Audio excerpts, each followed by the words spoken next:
जैसे स्वार्थ हटा नहीं वैसे संबंध खत्म। तो जो मेरा है वास्तव में मेरा है, उस तरफ तो हम जा ही नहीं रहे। हम तो इन सबको, आप सबको अपना समझते हैं। आप प्रशंसा कर रहे हैं, मालाएं डाल रहे हैं, तो बड़े वाह, यहाँ के तो आर्य समाज के लोग ही बहुत अच्छे हैं, इतनी प्रशंसा कर रहे हैं। प्रशंसा नहीं चाहिए, चाहिए ये कि आपको क्या मिला है करके दिखाओ। आपको ही वाह वाह करके अपने घर में, अपने घर इतने लोगों में से कोई आगे आओ कि हाँ हम वापस लेंगे, हम शास्त्रों को अपना जीवन करेंगे, तब तो पता लगे कि मेरी बात पढ़ी पढ़ाई आप उस पर चल रहे हो। बस आप बहुत अच्छे हो, बहुत अच्छा करा, बहुत अच्छा करा, इससे लाभ क्या? मुझे प्रसन्न करने के लिए मुझे प्रसन्नता मिलती नहीं, मुझे दुख होता है कि सब लोग अच्छा कह रहे हैं, कर कुछ रहे हैं। सब कह रहे हो मैं बड़ा आनंद आया, बहुत मजा आया, कर कुछ रहे नहीं। तो आनंद किसमें आएगा? जब आप करके दिखाओ। ये मेरे वाक्य नहीं है, ये मंत्रों के अर्थ है। मंत्र क्या कहते हैं? वेद भगवान क्या कहते हैं? केवल खाली पीली बातें मत करो, कुछ करके दिखाओ। ये अवसर है इस योनि में, नहीं तो फिर हम भी वैसे जैसे बात करते घूमते बिल्ली चूहा मोर पक्षी यही कुछ करेंगे। उनको भी ऐसे अवसर मिला था, याद रखना, उनको भी ऐसे अवसर मिला था, नहीं किया कुछ। डरो वो बड़ा भयानक है, बड़ा भयानक है जब दंड देता है। नहीं समझ आ रही तो इन योनियों को देख लो, यहाँ नहीं देखना तो डिस्कवरी खोल के देख लेना। ये सब भोगी तो भोग रहे हैं, और हम भोग भी भोग रहे हैं, और हमें कर्म करने की भी स्वतंत्रता है। देखो, इसीलिए तो ये मनुष्य योनि बहुत महत्वपूर्ण है। हम केवल भोग नहीं भोग रहे, कर्म करने की स्वतंत्रता है, और हमने उस कर्म करने की स्वतंत्रता को क्या कर दिया? स्वच्छंदता समझ लिया। कर्म करने की स्वतंत्रता दी थी ईश्वर ने आत्मा को। कर्तुम और कर्तुम मन में था कर्तुम, अब वो आत्मा ने सोचा करूं नहीं करूं, कुछ भी करूं मेरी मर्जी। ये स्वतंत्रता नहीं दी। आपको सड़क पर चलने की आजादी है या नहीं? आजादी है ना सड़क पर चलने की, लेकिन आप नियमों का पालन करते हुए चलने की आजादी है। आप नियमों को तोड़कर यदि चलोगे फिर आजादी। तो हमें यदि स्वतंत्रता दी है, किस लिए दी है?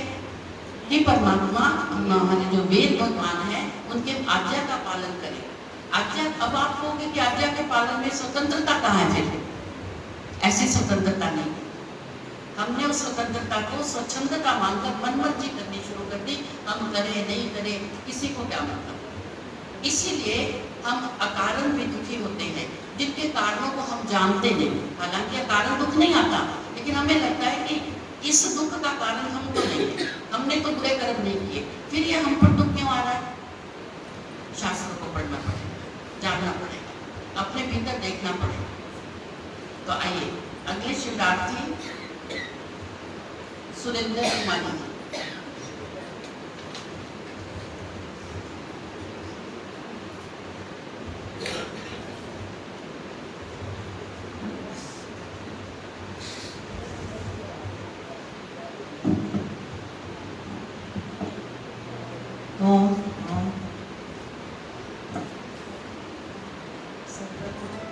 ईश्वर को धन्यवाद देते हुए अपने मुनि जी को नमस्कार करते हुए, नमन करते हुए और सबको नमन करते हुए मैं ये कहना चाहूँगी कि संतोष माता जी का चयन किया है ईश्वर ने ये शिविर करने के लिए, और उसमें सहयोग दिया सबसे पहले सुमन बत्रा बहन ने। ये सब लोग जान चुके हैं इस बारे में। और जब मैं यहाँ पर आई और यहाँ पर आकर देखा, और ये जितेंद्र भाई मिले सबसे पहले मेरे को, तो मैं 3 दिन से इनसे बात नहीं की, लेकिन जानना चाह रही थी इनके बारे में। मैं सिर्फ एक बार जब इनकी पत्नी का देहांत हुआ तो मैं एक बार इनके साथ ऑनलाइन पे जुड़ी थी, उसके बाद मैं कभी नहीं जुड़ी, ज़्यादा जानती भी नहीं थी। तो लेकिन 3 दिन के अंदर मुझे इतना प्रभावित किया इनके पूरे व्यक्तित्व ने कि आज हमने नाश्ते के टाइम बातें की, और इनको मैंने एक बात बोली। मैंने कहा देखिए आपकी आयु बहुत कम है, मेरे छोटे भाई हो आप, आयु पूछी मैंने इनकी, और मैंने कहा कि ये जो कार्य मुनि जी कर रही हैं कि प्रचार प्रसार और ईश्वर को जानने का, मैंने कहा आपके अंदर वो सामर्थ्य भी है, वो आयु भी है, तो आप इस कार्य को आगे बढ़ाइए। उन्होंने मुझे बताया कि एक आश्रम भी इसके अंदर मैं मुनि जी को कोशिश करूँगा हर महीने बुलाऊँ मैं। मुझे इतना अच्छा लगा, इतना अच्छा लगा। तो मेरे बल्कि रोंगटे खड़े हो गए कि मैंने कहा देखिए ऐसे ऐसे लोग बैठे हुए हैं, हीरे बैठे हुए हैं कि जो हमें पता नहीं होते हैं। यही मेरा कल प्रश्न था मुनि जी से। मैंने कहा कि आप बार बार कहते हो ईश्वर को जानना प्रमुख लक्ष्य है, ईश्वर को जानना प्रमुख लक्ष्य है, और मेरे मन में एक प्रश्न आ रहा है बार बार कि बचपन से हमारे माता पिता ने हमें बहुत कुछ सिखाया, उस आचरण में हम चलते भी रहे। उन्होंने हमें कभी नहीं ये लक्ष्य बताया। वो लक्ष्य तो यही था अच्छे इंसान बनो, सरल बनो, कर्तव्य का पालन करो, करियर बनाओ, सब यही बातें। तो मैंने कहा ये कभी बताया ही नहीं किसी ने। तो उन्होंने सीधा बोला तुम अपने बच्चों को बता रहे हो। ऐसे ही हमारे को एकदम हिला देती है, एकदम ऐसे बोलकर। मैंने कहा बात तो ठीक है। तो मैंने फिर यही कहा इनसे, मैंने कहा परिवर्तन कैसे आएगा। तो जब जितेंद्र भाई से जब मेरी मुलाकात हुई तो उनको मैंने यही कहा, मैंने कहा हम पूरा सहयोग देंगे, मुनि अकीदा जी हमारे साथ हैं, इस परिवर्तन को लाएं, हम बच्चों को जोड़ें, युवा लोगों को जोड़ें, और ईश्वर को जानना हमारा प्रमुख लक्ष्य है जो हमने मुनि जी से सीखा, तो उसको हम आगे बढ़ाएं। और बाकी सारी व्यवस्थाओं के बारे में तो बता ही दिया है। बाकी मुनि जी की जो एक बात कि ये बहुत अनुशासन प्रिय हैं, शायद सबको पता भी चल गया होगा, जिनको नहीं, शिवरात्रियों को तो पता चल गया लेकिन दूसरों को नहीं पता चला। मैं कनाडा में थी तो इन्होंने मुझे बहुत बुरी तरह से डांट दिया कि भाई तुम्हें पता नहीं चलता। मैं फ़ोन कर रही थी दिन रात का, मुझे पता नहीं था कि ये कक्षा ले रही हैं, अभी मुझे जुड़ना था इनके साथ। इन्होंने कक्षा 2 में काटी, मेरे को फ़ोन कर दिया, तुम्हें पता नहीं चलता कि भाई कहते हैं कक्षा चल रही है। मैं चुप, एकदम डर गई। मैं तो मैंने कहा ये कैसे गुरु है, कैसी शिक्षिका, कितना डांट दिया, पढ़ेंगे कैसे। तो लेकिन उस अनुशासन के बाद जब मैं इनसे जुड़ी और इनकी मैंने स्वाध्याय करवाने का और पढ़ाने का ढंग देखा तो मैं बहुत प्रभावित हुई, और मुझे ऐसे लगा मुझे माँ के रूप में गुरु मिल गई है। और ये मैं मुँह के इनके सामने कोई तारीफ नहीं कर रही हूँ, मैं एक एक को कहती हूँ ये बात। और उससे पहले हमारे आनंद स्वरूप चावला मामा जी यहाँ बैठे हुए हैं। मैं बहुत कम मेरी उम्र थी शादी के बाद, इन्होंने एक पुस्तक लिखी थी जो इन्होंने मेरे को दी, तो मैंने 1-2 बार पढ़ी, छोड़ दी, तब कुछ समझ ही नहीं थी। लेकिन जब इनके सानिध्य में आई तो उस पुस्तक को मैंने दोबारा पढ़ा तो मुझे बहुत अच्छा लगा। मुनि जी की लिखी हुई एक वो पुस्तक है निःशब्द, निःशब्द, जिसको मौन रहकर हमने महसूस किया ना, अगर आप लोग उसको भी पढ़ेंगे तो पता चलेगा कि वो कैसी पुस्तक है। ये निःशब्द पुस्तक है। मैं इसको जब घर में इन्होंने मुझे दी, हमारे घर में शिविर लगा था, मुझे इन्होंने दी, थोड़े दिन तो पढ़ी रही, पर निःशब्द वर्ड बार बार मेरे को प्रभावित कर रहा था कि मैं इसको पढ़ूं, है क्या इसके अंदर। जब पढ़ा तो किस तरह से परमात्मा को बुला रही हैं, किस तरह से वो आज मैंने उपासना में सामने देखा, एक एक इंद्रियों को बुला रही है। परमात्मा को तो बुलाना, वो तो कहते हैं साम्राज्य हमारे अंतर मन में है, ये इन्होंने बताया। वो साम्राज्य तो यहाँ निकला हुआ सारा का सारा, एक एक इंद्रियाँ जो बाहर है उनको किस तरह से आज इन्होंने बुलाया कि तुम अंदर आओ। कर्णेंद्रिय को बोला आओ अंदर आके ध्वनि सुनो, उस ध्वनि को सुनो, उस अंतर्नाद को सुनो। अपने कर्णेंद्रिय को, हमारी कर्णेंद्रियों को भी बोला कि चलो करो ऐसे तुम लोग। और उसके बाद एक दो इन्होंने बोला जो मौन शिविर से बहुत ज़्यादा लिंक करती है। एक बार उन्होंने वो अपनी बोला कि अपनी वाणी को बोला, हमारी वाणी को हमें सजग किया कि हे वाणी तुम ज्ञान पूर्वक मौन हो जाओ। इस शब्द ने मेरे को छो दिया कि ज्ञान पूर्वक मौन हो जाए। ऐसा नहीं कि हम चुप करके बैठे हैं और हम मौन हो गए, नहीं, मौन भी होना है तो ज्ञान पूर्वक। और इस शब्द ने इस शिविर की सार्थकता को 4 चांद लगा दिए, 4 चांद लगा दिए। और मैं मुनि जी को देखिए धन्यवाद देती हूँ बहुत ज़्यादा। बाकी सबने सब कुछ कह दिया, व्यवस्था के बारे में, बच्चों के बारे में, हमारी कहते हैं सोनिया जी के बारे में कि संस्कृत सीख रहे हैं। बस एक आखिरी बातें बोलना चाहूँगी कि हम अपने बच्चों को कैसे टेबल याद कराते थे, 2 दूनी 4, 4 दूनी 8, टोक में भी पूछते थे, ऐसे भी कराते थे। तो ये बिल्कुल उसी रूप में पढ़ाती हैं। जब मैं आई थी इनको, मैं जुड़ी थी, 2 साल भी नहीं हुए होंगे, शायद या हो गए होंगे, तो बार बार बोले वेद आज्ञा का पालन करो, वेद आज्ञा का। मैंने कहा आज्ञा है कौन सी, ये मुझे समझ ही नहीं आता था कि आज्ञा है कौन सी।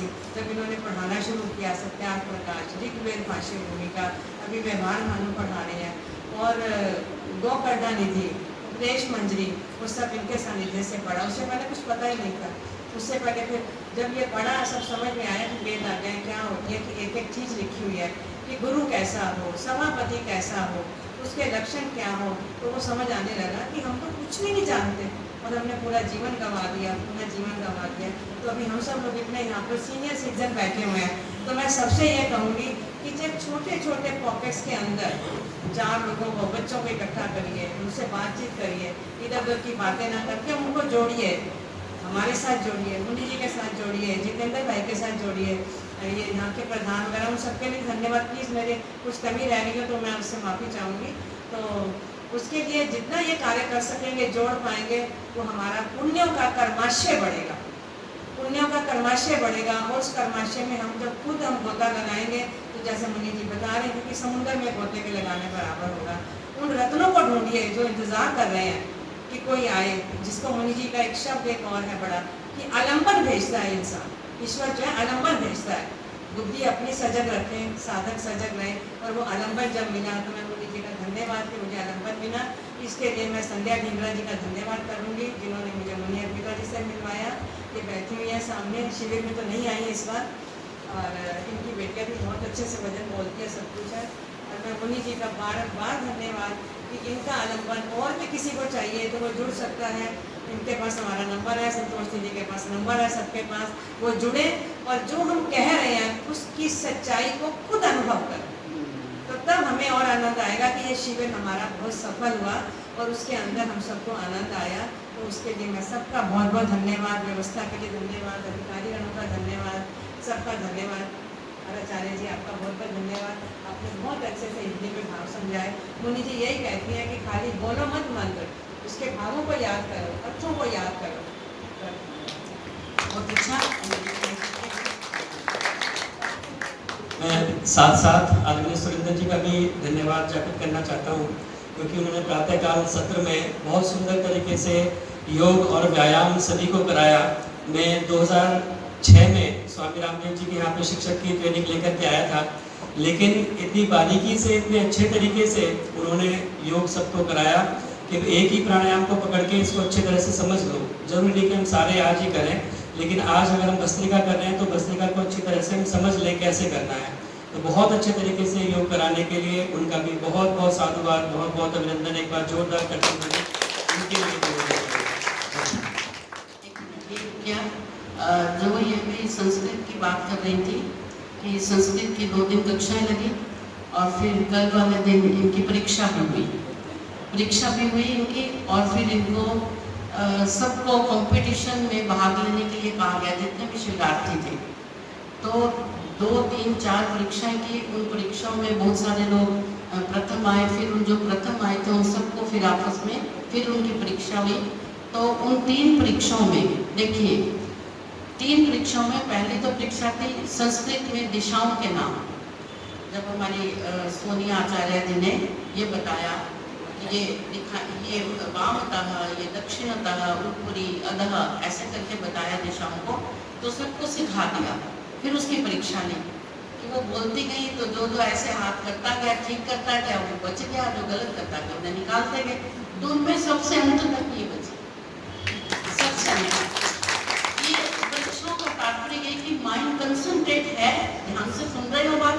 फिर दूसरी परीक्षा हुई संस्कृत में अंगों के नाम, तो उसकी भी परीक्षा एकदम बोला, नासिका, नासिका पे उंगली लगाई, केशा, कर्ण, ओष्ठ, अधर, ग्रीवा, उदर, कटी।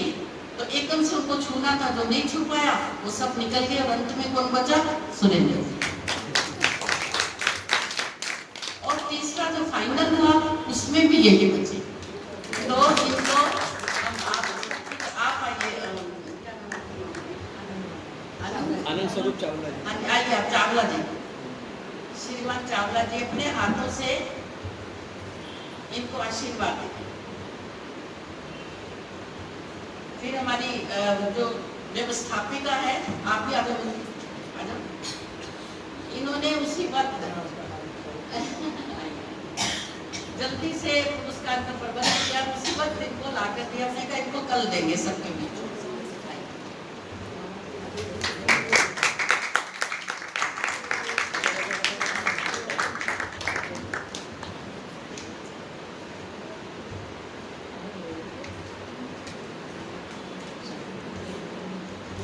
जगत माता है, मैं इनको बहन कहती थी, दीदी है, वही जगत माता बन गई है। आप कुछ बोलिए, 2 शब्द बोलिए, फिर अच्छा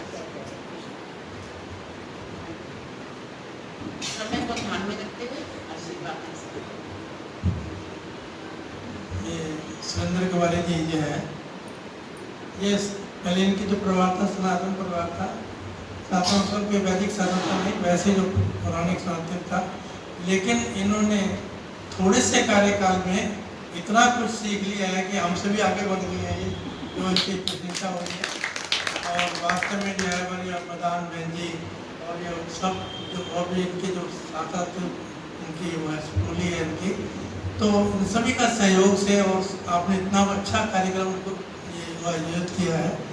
इस आयोजन में आप इतनी सफलता मिली है, मैं सबको बधाई देता हूँ। और विशेषकर आदरणीय अर्पिता बनी जी ने जो इनके जो वचन है ऐसे प्रभावशाली हैं, ऐसे आकर्षक हैं कि व्यक्ति जो है अंदर तक